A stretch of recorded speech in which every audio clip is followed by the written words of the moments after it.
Artist. Of course, tumesikia mziki, very soft music, but unajua it's not good to judge. She's here. She'll tell us what her genre is in a short while. But Lynne, karibu sana to 47. Thank you so much. Good to see you. Good to see you too. So for somebody who is seeing Lynne for the very first time, who is Lynne, just beyond music? Okay, so Lynne is a fun-loving person. I love to travel. Beyond the music, I love to meet people, interact with people from different places. Love airplanes and the sky. Yeah. That's my thing. You love catching flights, not feelings. Yeah, but I'm also a nerd, low key. Interesting. Yeah. We love nerds over here.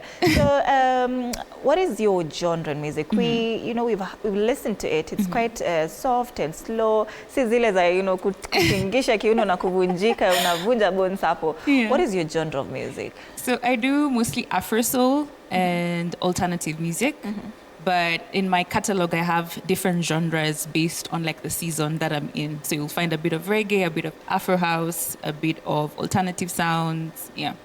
So talk to us about your inspiration behind music. Yeah, before you tell us, even as you answer that question, tell us when you started music and then your inspiration behind it. Okay, I started singing probably when I was like 4 years old, but I got into music professionally from 2017. And what inspires me is just seeing the impact that music has, even beyond the language. Like you'll hear Spanish music and you love it. You'll hear French music and you love it. Yeah. So just the emotions that music evokes is what inspires me to create. And when you talk about you do music according to the season that you're in, so you're one of those people if you're heartbroken, then heartbreak song unatutumia. When you're in love, then a love song, we get it. When you are, say, you got a job, then we get a song in line with that. Is that your style of writing?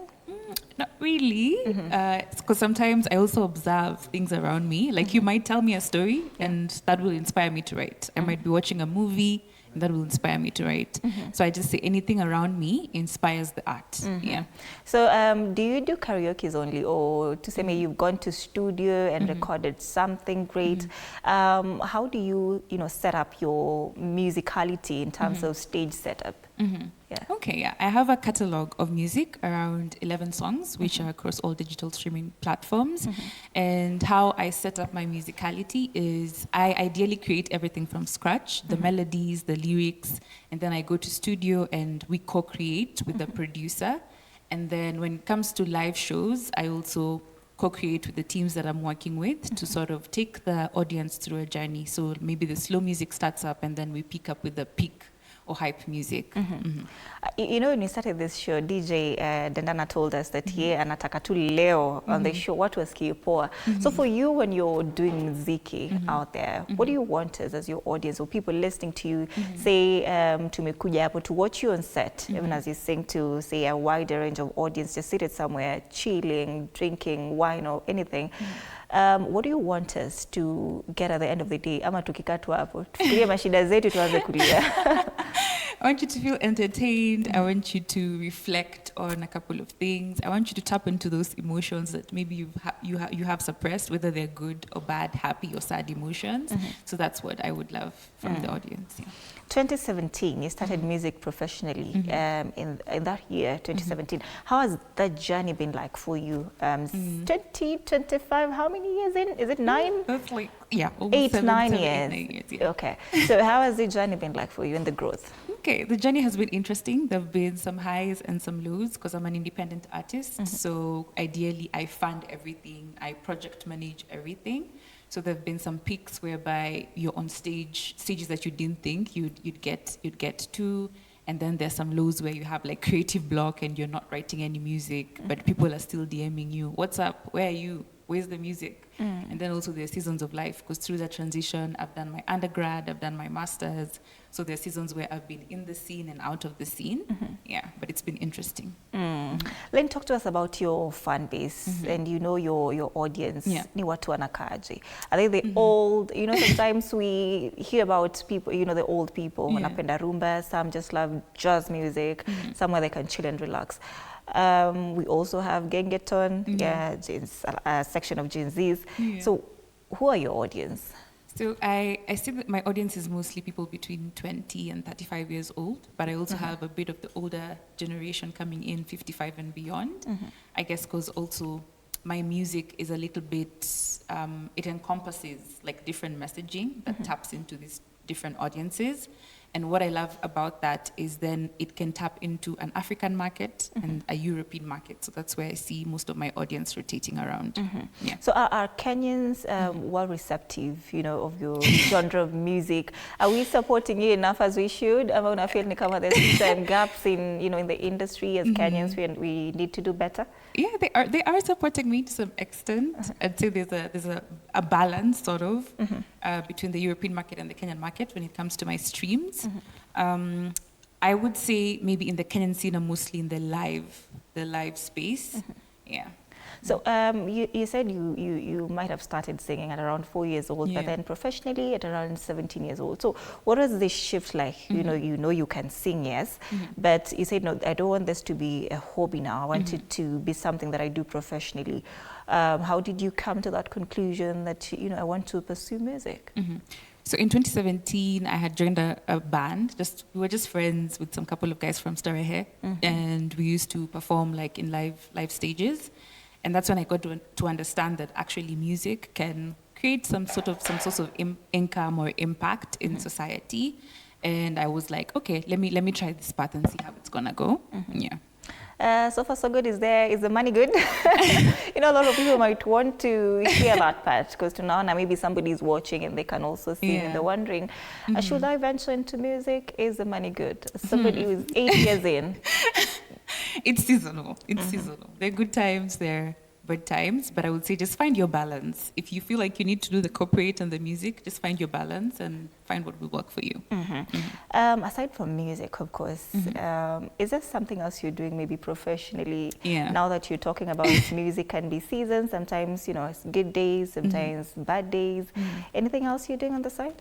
Yes, I do. I'm also a corporate girly, so I'm in the digital communications and international development space, mostly working between Africa and Europe.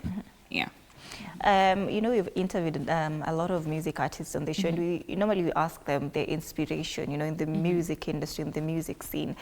Even as you've grown as an artist yourself professionally, who is your inspiration, your role model, somebody you're looking up to and saying that, you know, this is a great music artist? You see Adele, you have Nicki Minaj, you have Beyonce, this type. But for you as Lynne, who are you looking up to in the industry? I look up to two people. One person is Adele, definitely, because of her vocals.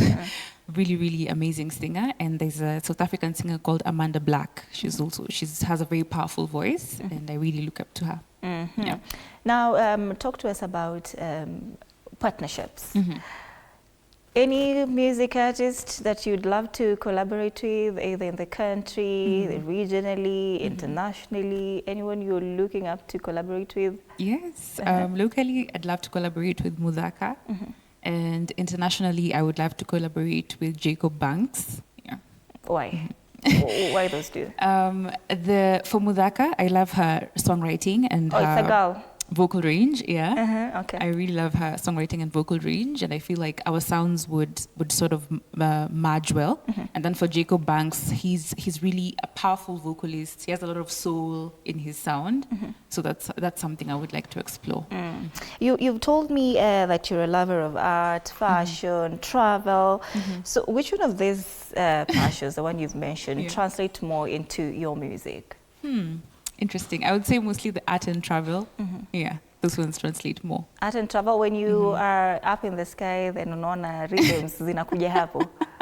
Sometimes when I'm in a new city and I meet somebody and they might tell me something, or I see something beautiful and I'm like, the lyrics, the harmonies, the melodies start coming to my head. Yeah. So Lynne, what should we expect from Lynne moving forward? Say, let's say a little bit of 5 years or 3 years. You know, sometimes you say 5 years, no, 5 years is a long time. Say, give me 2 years.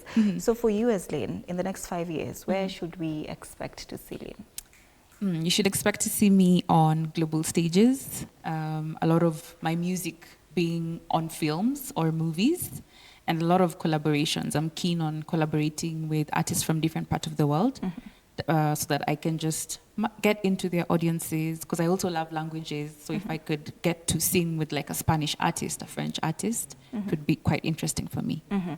Speaking of languages, have you released any song, you know, in the local language? You're Luya, right? Yeah. Have you released anything in your local language? Because we see right now a lot of music artists are releasing songs in their local languages, Okelo Max, for instance, and you know, it's hitting where it needs to hit. So for you as Lynne, have you explored your local language? Yes, I do have one song out. It's called Isikuti. It's a collaboration between me and some South African producers from Durban. It's out, and also next week there's another one that will be coming out on Friday. Yeah. Talk to us about your latest EP. What is it about? Where can we find it? What is the inspiration behind it and all that? Okay, so Through My Lens is a 7-piece EP. The EP encompasses love, grief, heartbreak, and good vibes, but in a satirical type of way.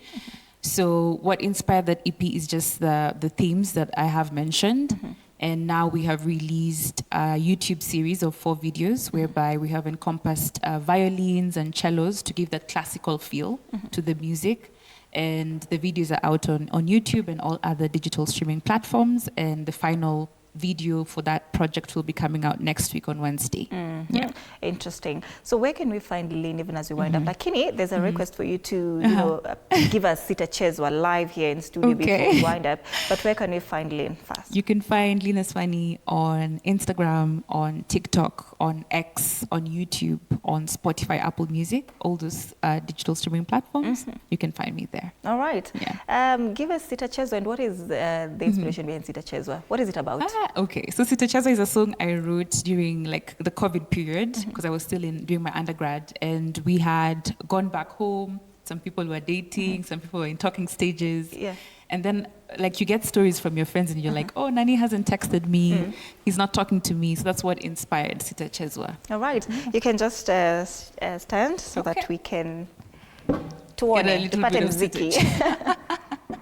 Okay. Sita Chezwa. Sita